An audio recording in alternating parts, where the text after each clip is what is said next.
but if you can be the type of fan that supports us even when we're kind of away from the cam and just reach out. You mean treating you like a human being? How dare you?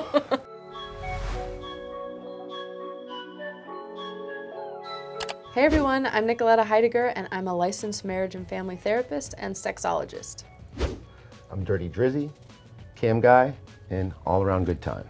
Thanks everyone for tuning in. Today we're going to talk a little bit about time management, especially for folks in the industry, but I think it's going to be something that is applicable for all of you, so hopefully you get some tips and learn something. Okay, so how has it been for you managing time? Because a lot of folks I talk to who are cammers feel like they have to be on 24/7, so what's your time management currently like? It's a struggle, I guess, is the first word that comes to mind, because the self-motivation part is what's really hard as a cam guy.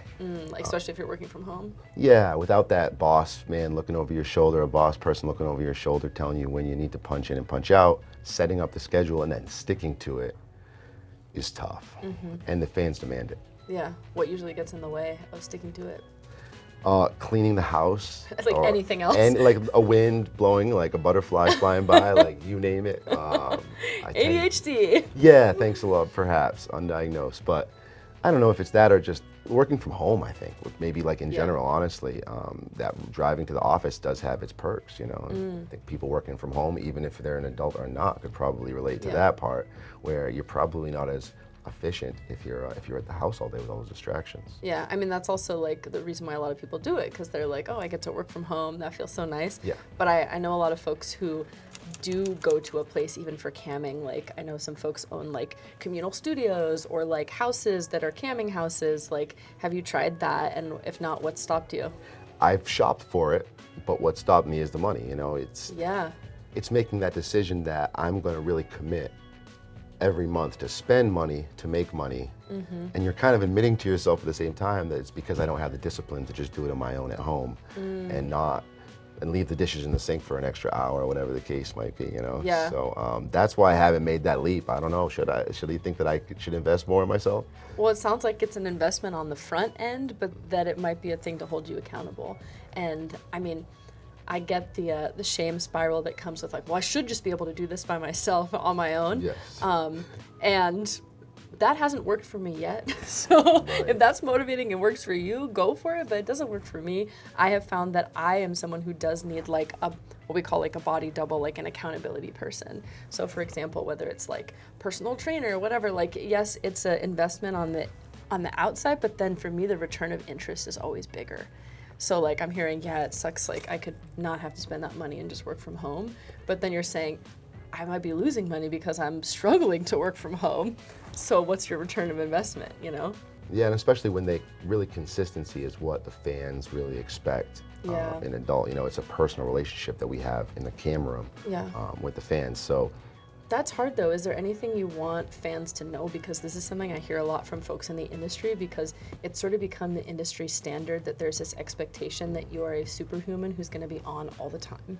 And that's because a lot of folks I know, they're not working by themselves. Yeah. They have a team of people who might be working, responding, helping, you know, when they get big enough, when they make enough money to hire folks. And so then the industry expectation is that like, why aren't you on 24/7? Yeah. And so is there anything you want your fans to know? I hear you love and appreciate them, but to be like, hey, I also want to take care of myself. Yeah.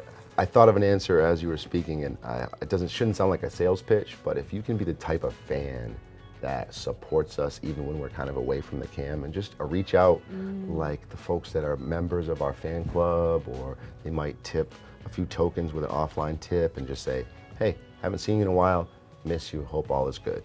And it goes a long way, as long as you're not pressuring us. You mean treating you like a human being? How dare you?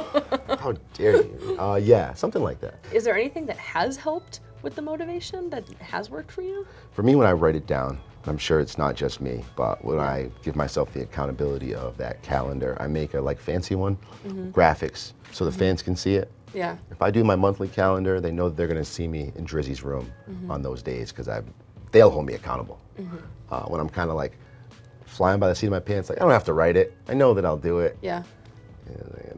When we talk about time management, I actually had a book that my therapist recommended to me that I would recommend to folks. It was called, I think it's called 4,000 Weeks or something like that. I might be messing up the number, but it's all about our relationship to time. Okay. And I really liked it because it's just talking about like why we all struggle with it, because there's not enough time to do all the things that are expected of us in this like modern world, and how we're not going to be able to do all of it. Right. And the title 4,000 Weeks is the average amount of time that a person lives. 4,000 weeks. 4,000 weeks. Which is kind of depressing. Yeah, I don't want to know how many weeks I have left. Please, don't tell me. No, but I think it's thinking about like, well, what do you want to prioritize, and that you can't prioritize everything. And so how do you choose? Yeah, I think that's a good point when you think about how it's limited, you know, your time is limited, and how do you prioritize? For me, it's always try to be consistent with my live camming, you know that they're there first, and then sometimes the messaging and all the other things that come along with the job will fall behind, but you gotta prioritize, because that connection that you do have, you talk about isolation as well, that's the most important thing to me. That's what keeps me going to work and logging on every day, is that live connection. When I make a joke in the chat room that they react to right away, you know, off the fly, that's what keeps me going. Sometimes the messaging can feel like work. What do you think would help you to remember that feeling on days when you're not feeling motivated? Wow. Maybe I should have a reel, should go on my to-do list, like a reel of all my best moments that I could watch. Yeah. You know, that would be cool. Yeah, because the body can remember things. And so if you're able to like re-tap into that thing to remind yourself like, sometimes it's a little hard to get going, get moving, but like when I'm in it, I remember that feeling. Yeah. That's been helpful for me to get motivated for things, and not in a way of like forcing myself to do something, because that is what's hard about this. I hear you want to be consistent for your fans, and there may be days where you have to have a sick day.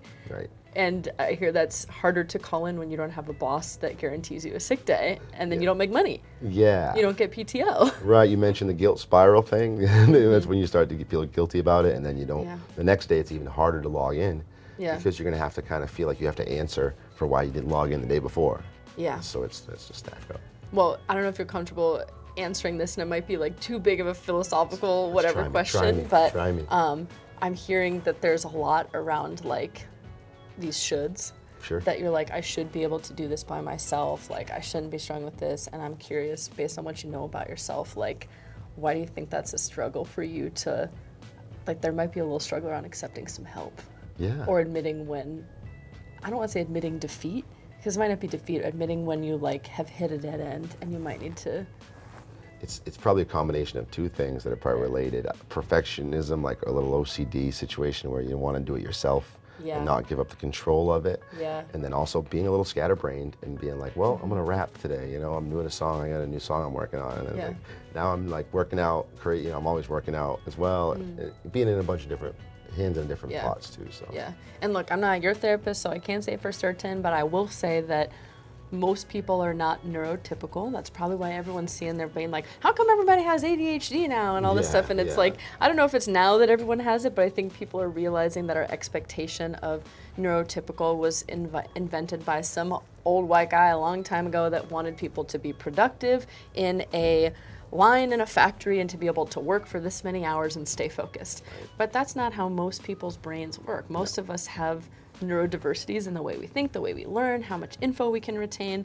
And so to exist in everything that's expected in our culture, some of us do need to talk to a psychiatrist to consider medication. Some of us do need behavioral support around ADHD, or to be like, whoa, the expectation of what I'm supposed to do doesn't actually fit with the way my brain works. And it's not a shortcoming, it's just figuring out what works for you. Yeah. So not saying that's for sure for you, but like, you don't have to do it by yourself. Yeah, I think that's the message for all of the above Yeah. for me, right? Absolutely. I think that's well taken. Yeah. Well, I really appreciate you taking the time to vulnerably chat about this. Anything else you want to share with our viewers? Really just thank you guys for joining. You know, any chance to be able to be vulnerable feels good back. So as much as you're thankful, I'm thankful for the ears and for the insight. Yeah. Well, thank you so much for joining the channel. And it's also great to hear like a male presenting person talk about this stuff, because I know there's not a lot of permission for guys to talk about this stuff. So thank you. Well, thank you. I'm just Drizzy. Thanks, Drizzy. Appreciate you. Thanks everyone for tuning in, and don't forget to like and subscribe, and talk to you next time.